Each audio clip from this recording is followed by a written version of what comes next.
زيزو ومصطفى محمد في الاهلي. بس قبل ما نتكلم نقول اي حاجه نصلي على النبي وبسم الله الرحمن الرحيم. طبعا في كلام اتقال ان النادي الاهلي بيشوف في الدنيا مع زيزو هيعمل ايه. بص، من وجهه نظري النادي الاهلي مش هيتعاقد مع زيزو غير مش في الانتقالات الشتويه، الانتقالات الصيفيه. يعني خلاص زيزو ما عادش موجود في الزمالك ومش هيجدد، ولسه بقى مثلا شهر ولا حاجه ويبقى فري خالص، ساعتها الاهلي ممكن يفاوضه.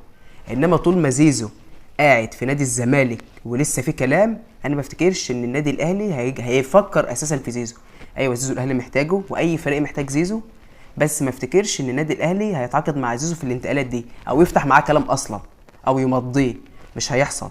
هيحصل امتى؟ في الانتقالات الجايه، في الانتقالات الصيفيه، عشان برضو موقف نادي الزمالك وبتاع، زي ما عم كابتن محمود الخطيب عمل قبل كده لما من سنتين تقريبا كان خلاص زيزو هيمشي ومش عارف ايه، فكابتن محمود الخطيب ما اتكلمش مع زيزو اصلا. فتقريبا ده اللي ممكن يحصل الفتره الجايه. الموضوع التاني موضوع مصطفى محمد. طلع كابتن احمد دودار قال لك ان مصطفى محمد، يعني كابتن احمد دودار هو اللي بيقول، نجم نادي الزمالك بيقول ان مصطفى محمد عايز يجي الاهلي.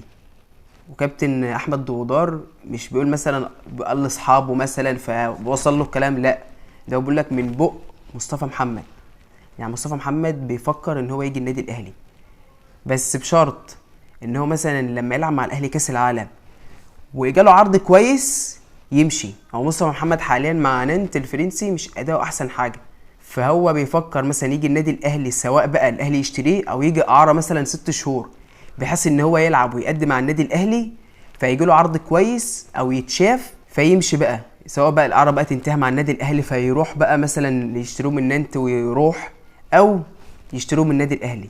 فمصطفى محمد بيفكر ان هو يجي النادي الاهلي، بس الصراحه ما افتكرش ان مصطفى محمد يجي الاهلي. ليه بقى؟